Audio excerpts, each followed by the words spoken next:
Greetings and welcome to Newsm TV, the news read by Audience Mutema. The headlines: Tsvangirai home set to be sold. Muchinguri in court over Air Force officer's death. In the courts, Goche in trouble over property invasion. In business, CBZ awaits US response over sanctions busting penalty. In sports, Zimbabwe lose COSAFA semi to Zambia. And now the news in greater detail. Former Prime Minister and the late opposition MDC President Morgan Tsvangirai Strathaven House is set to go under the hammer to pay off a debt owed to a Harare man who sued the former trade unionist for reportedly stitching up a coalition due ahead of the 2013 elections.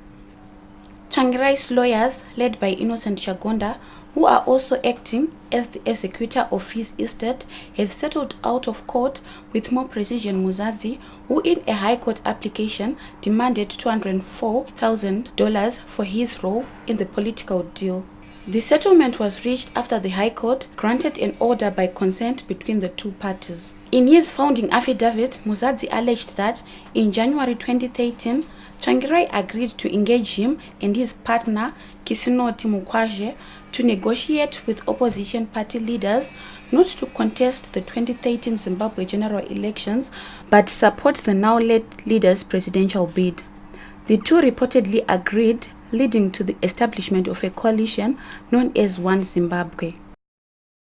A group of youth representing parties participating in the political dialogue platform convened by President Emmerson Mnangagwa has condemned the state's heavy-handedness on civil society activists.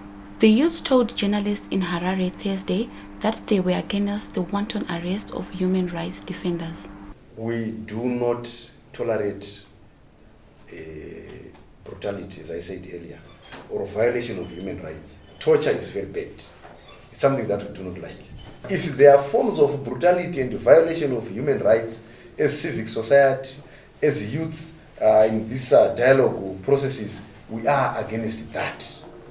The call by the youths comes as government has in the past few weeks cracked down on human rights activists, including a group of 7 who are accused of plotting to unseat Mnangagwa after receiving training in Maldives. On Wednesday night, Rural Teachers Union leader Obed Masaraure was reportedly abducted from his home, beaten badly and left for dead. A local financial institution, KEBS, has petitioned Minister of Defense Muchinguri and Director of Salary Service Peru to garnish the salary of an Air Force officer, Anrod Pelen, in a bid to recover $262,000 debt. The bank has approached the High Court and applied a garnish order to be instituted to Pelen and demanded a monthly payment of $1,000. Court heard the judgment. Debt arises from unauthorized overdrafts undertaken by Pelen and remains outstanding and unsatisfied. Defense Minister Muchinguri was cited as the first respondent in the application, while the Director of the Salary Service Peru and Pelen were cited as second and third respondents, respectively. Former Finance Deputy Minister Terence Mukupe has warned Zimbabwean soldiers, especially those who participated in the coup that brought President Emmerson Mnangagwa to power in November 2017, must be paid. Mukupe used his Twitter account to respond to Ngube's claims of fiscal surpluses, arguing this is not reflecting on the living standards of soldiers, claiming he had been shown the payslip of a senior army officer taking home $380 RTGS. Mukupe described the situation as criminal. In the courts, former Intelligence Minister Nicholas Goche has been dragged to court over claims he invaded a private property belonging to a woman called Mary Manyange in Shamba. Manyange wants an order to force Goche out of the restaurant known as Super Granny at Shamba Township. The case is now before the High Court, but the former minister insists he is the rightful owner through his lawyers Maringe and Kwaramba. Goche has entered his appearance to defend the actions against him.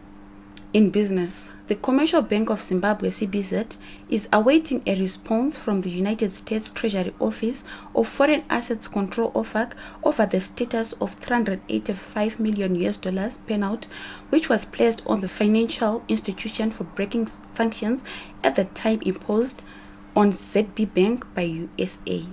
Speaking to NewZimbabwe.com Business Thursday, CBZ Chief Executive Blessing Mudavanu said that the financial institutions was awaiting responses from OFAC on the matter. ZB Bank was among institutions and individuals in then-President Robert Mugabe's government sanctioned by the US over accusation of human rights abuses and electoral fraud. The sanctions remain in place and have been blamed for the country's economic problems. However, ZB Bank was removed on the list in October 2016. Many people have been asking me how did I manage it, because they could see that everything was there, everything was just happening, things were being paid. So I've told people that it was through Diaspora Funeral Cash Plan. So I would advise everyone to join this Diaspora Funeral Cash Plan. Their policy is good because it took all the weight off my shoulders.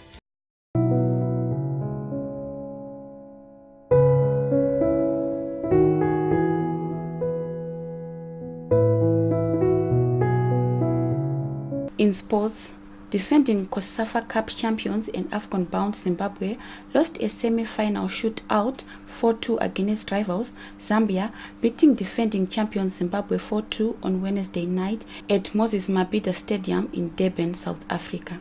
Zimbabwe will not be in the final for the first time in 3 years after winning the last 2 editions. The Warriors were using the COSAFA Cup as part of their preparations for the AFCON finals that will be hosted by Egypt later this month. Kama Billiard and Admiral Mosque missed the Warriors' opening 2 spot kicks, while Chipolopolo were faultless from the spot, netting all 4 of their attempts. Earlier in the match, Zambia's Austin Moore had failed to convert a contested spot kick, which was saved by Elvis Chipezeze in goal for Zimbabwe before the lottery of penalties was won by Chipolopolo. To end this news bulletin, here are the headlines once again. Tsvangirai's home said to be sold. Muchinguri in court over Air Force officer's death. In the courts, Goche in trouble over property invasion.